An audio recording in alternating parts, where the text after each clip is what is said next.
মুসলমানদের ঈমানকে তাজা করে দিয়েছে, আমাদের মৃত্যু চেতনাকে জীবন্ত করে দিয়েছে। আমরা ঘুমিয়েছিলাম, ওরা আমাদের ঈমানকে তাজা করে দিয়েছে, আমাদেরকে সজাগ করে দিয়েছে। কত ঠিক না ঠিক? এজন্য আমরা ওলামায়ে কেরামদের কথা শুনবো, শুধু স্লোগান দেব না। এমন একটা সময় আসবে আমাদেরকেও কোনো স্লোগান দেওয়ার জন্য বলা হবে লা ইলাহা ইল্লাল্লাহ, নারে তাকবীর, নাই এই স্লোগান বলো, ঠিক না ঠিক? এর আগে আমাদেরকে সোচ্চার হতে হবে, দাঁত ভাঙে জবাব দিতে হবে। তৈরি আছেন তো? আলহামদুলিল্লাহ।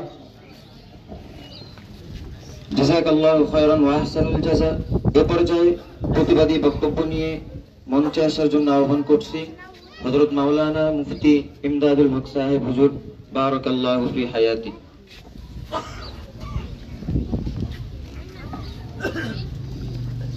নাহমাদুহু ওয়া নুসাল্লি আলা রাসূলিহিল কারীম, আম্মা বাদ। আমি প্রতিবাদী বক্তব্য দিতে যাচ্ছি না। বুদ্ধিভিত্তিক কিছু আমাদের কর্মকাণ্ড করতে হবে, যার ফলে ইসরায়েল এবং আমেরিকার মতো শক্তি যাতে পরাজিত হয়, পরাজিত না হলেও আমাদের যেন ক্ষতি না করতে পারে, এরকম কোনো কাজ করতে হবে।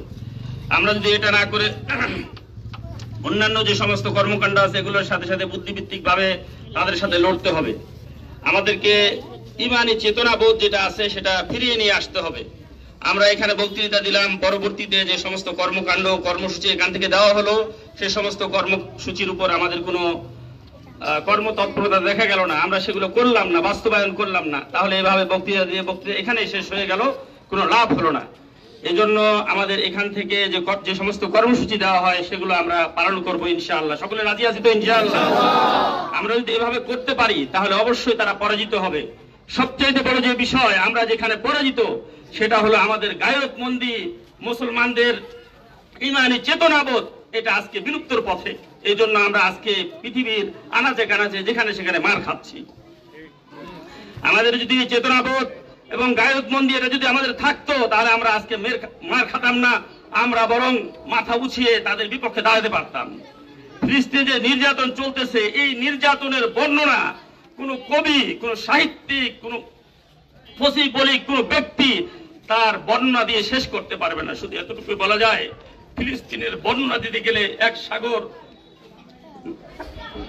চোখের অশ্রু বইয়ে দিলেও ফিলিস্তিনের সেই বিভীষিকাময় পরিস্থিতির বর্ণনা দেওয়া সম্ভব নয়। শুধু একটা দুটা মাত্র ঘটনা বলা যেতে পারে। একটা পরিবারে 10 জন সদস্য রয়েছে, 10 জন সদস্য একটা ছিল মাত্র 2 বছরের বাচ্চা। 10 জনের মধ্যে 9 জন শহীদ হয়ে গেল, আর ওই একজন শিশু সে মাত্র বেঁচে গেল। বলে তার কি আছে দুনিয়াতে?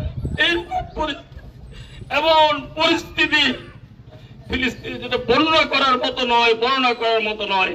সুতরাং আমরা তাদের ব্যথায় ব্যথিত হলে, যেহেতু মুসলমান এক দেহ এবং এক প্রাণের মতো, এই জন্য ব্যথিত হয়, ইমানি দাবি, ইমানি দায়িত্ব। এই জন্য আমাদের যে সমস্ত কর্মসূচি আসে পরবর্তীতে এগুলো আমরা পালন করার চেষ্টা করব। সর্বোপরি ভারতে মুসলমানদের উপর নির্যাতন হচ্ছে, এই জন্য আমরা বাংলাদেশের অন্তর্বর্তী সরকারের প্রধান উপদেষ্টার কাছে জোর দাবি জানাই যেন ভারতীয় রাষ্ট্রদূতকে ডেকে এর প্রতিবাদ জানানো হয়। এরপরে আরেকটা কথা বলতে চাই, আমেরিকার ইসরায়েলের বিপক্ষে ফিলিস্তিনের পক্ষে আমাদের অন্তর্বর্তী সরকার যে কঠোর প্রতিবাদ জানিয়েছে, প্রতিবাদ যেন অব্যাহত রাখে এবং অন্যান্য মুসলিম বিশ্বের যে সমস্ত শাসক আছে তাদেরকে এই আহ্বান জানাবো, তাদের এই কথা বলবো যে আমরা যদি সকলে একতাবদ্ধ হই এবং তাদের বিরুদ্ধে মোকাবেলা করি তাহলে এই বর্বর ইসরায়েল আর ফিলিস্তিনের উপর হামলা করতে পারবে না ইনশাআল্লাহ। এইগুলোর সবচাইতে বড় যে হোতা সেটা হলো আমেরিকা। এই জন্য আমরা আমাদের যুদ্ধ যেরকম ভাবে ইসরায়েলের বিরুদ্ধে, তার চেয়ে বড় যুদ্ধ করতে হবে আমেরিকার বিরুদ্ধে। আমেরিকার বিরুদ্ধে আমরা সোচ্চার থাকবো। যেখানে আমেরিকার ক্ষতি আছে সেখানে আমরা, আমেরিকার যেখানে লাভ আছে সেখানে আমরা নাই। বিল্লাহ। জাযাকাল্লাহু খায়রান ওয়া আহসানুল জাযা। অনেক অনেক শুকরিয়া হযরতের জন্য। এ পর্যায়ে প্রতিবাদী এবং জ্বালাময়ী বক্তব্য নিয়ে মঞ্চে আসার জন্য আহ্বান করছি আমাদের সকলের পরিচিত জ্বালাময়ী মুখ হযরত মাওলানা ফজলুল হক সাহেব। হযরত মাওলানা ফজলুল হক সাহেব হুজুর মুহতামিম দারুন নাঈম মাদ্রাসা।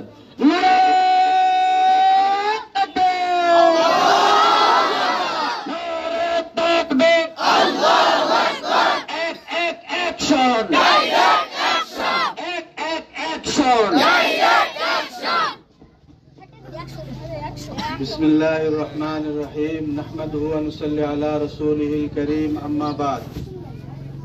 সম্মানিত হাজিরিন, ইহুদি রাষ্ট্র, ইসরায়েল রাষ্ট্র এটা একটা জারজ রাষ্ট্র, কথা ঠিক না? পৃথিবীতে প্রত্যেকটা রাষ্ট্রের একটা প্রেক্ষাপট আছে। আপনারা দেখবেন প্রত্যেকটা দেশের ইতিহাস ঘেঁটে দেখবেন প্রত্যেকটা দেশের গোড়াপত্তনের জন্য, রাষ্ট্রের গোড়াপত্তনের জন্য একটা প্রেক্ষাপট রয়েছে, কিন্তু এই ইসরায়েলের নাই।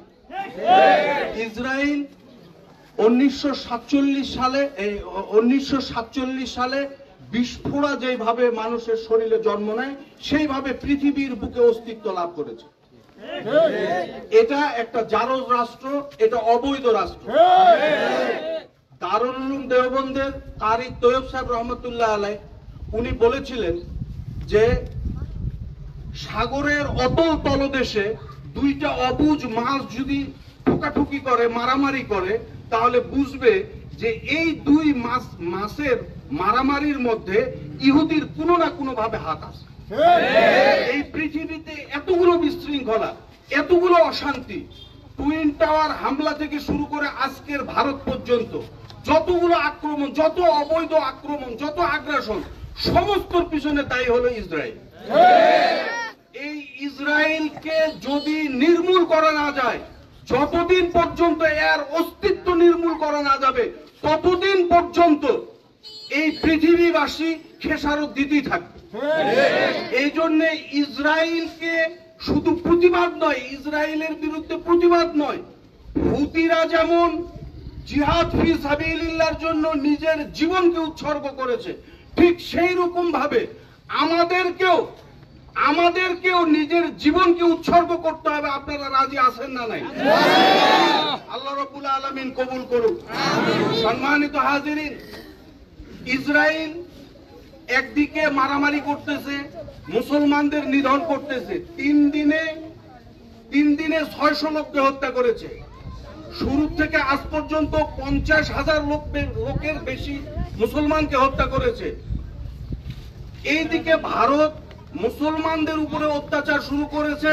আপনারা জানেন, মসজিদ গুড়িয়ে দিচ্ছে, জানেন না আপনারা? মসজিদ গুড়িয়ে দিচ্ছে।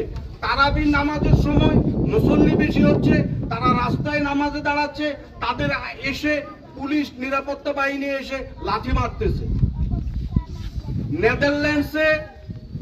নেদারল্যান্ডসে একটা কুকুরকে কেউ যদি মারে তার ফাইন হয় $100। এই পৃথিবীতে কেউ যদি মুসলমানকে হত্যা করে তার কোনো বিচার নেই। মুসলমানরা বর্তমানে কুকুরের চেয়েও নিধন, অধম হয়ে গেছে মনে হচ্ছে। আর এইরকম আমাদের অবস্থা।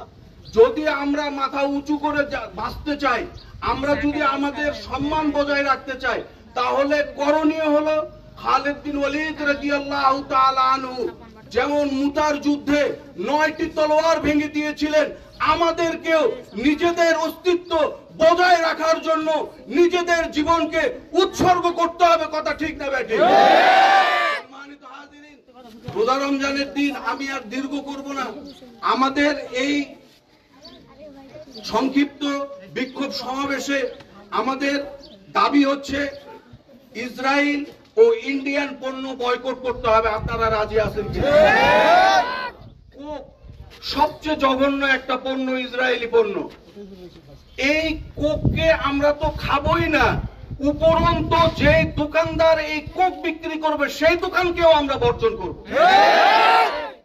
সম্মানিত হাজিরিন, দ্বিতীয় নম্বর হলো অন্তর্বর্তী সরকারের কাছে আমাদের দাবি, ভারতের রাষ্ট্রদূতকে তলব করে রাষ্ট্রীয়ভাবে প্রতিবাদ জানাতে হবে, মুসলমানদের উপরে আঘাত করার প্রতিবাদ জানাতে হবে। তৃতীয় নম্বর, ফিলিস্তিনের অসহায় মুসলমানদের সহায়তার জন্য আমাদের একটা ফান্ড গঠিত হয়েছে পোরশা উপজেলায়। এই ফান্ডে আপনারা যে যা পারেন এটা দান করবেন। এইটা যথাযথভাবে হাফিজজি চ্যারিটির মাধ্যমে ফিলিস্তিনে পাঠানো হবে। ইতিমধ্যে হাফিজজির সঙ্গে যোগাযোগ হয়েছে আমাদের। আপনারা এটা করবেন। আপনারা যে যা দিতে চান কার কার কাছে দিবেন? 1 নম্বর আলহাজ রেজওয়ানুল হক শাহ, 2 নম্বর মাওলানা ফজলুল হক শাহ, 3 নম্বর মাওলানা মুস্তফা শাহ, 4 নম্বর মাওলানা আব্দুর রাজ্জাক, 5 নম্বর মাওলানা ফজলুর রহিম। এদের কাছে আপনারা টাকা জমা দিলে এই টাকাটা যথাযথভাবে ইনশাআল্লাহ হাফিজজি চ্যারিটির মাধ্যমে ফিলিস্তিনে পৌঁছানো হবে। আপনারা রাজি আছেন তো? ইনশাআল্লাহ। সর্বশেষ, গোটা পৃথিবীতে মুসলিম নিধন হচ্ছে, আমাদের কিছু করণীয় আছে তো? না নাই? আমাদের কিছু করণীয় আছে। আমরা হয়তো ইমানি দুর্বলতার কারণে অথবা সরকারের আইনি জটিলতার কারণে অথবা অন্য কোনো কারণে আমরা ফিলিস্তিনের সশস্ত্র সংগ্রামে অংশগ্রহণ করতে পারতেছি না, কিন্তু আমরা তো প্রতিদিন এই ফিলিস্তিনের মা বোনদের জন্য দোয়াটা অন্তত করতে পারি নাকি? এটাও আমাদের কর্মসূচির একটা অন্তর্ভুক্ত যে আমরা প্রতিদিন 5 ওয়াক্ত নামাজ পড়ব এবং ফিলিস্তিনের মজলুম মুসলমানদের জন্য আমরা দোয়া করব। আল্লাহ রাব্বুল আলামিন কবুল করুক। ওয়া আখিরু দাওয়ানা আনিল হামদুলিল্লাহি রাব্বিল আলামিন।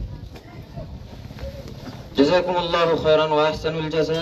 এই পর্যায়ে প্রতিবাদী বক্তব্য নিয়ে মঞ্চে আসার জন্য আহ্বান করছি।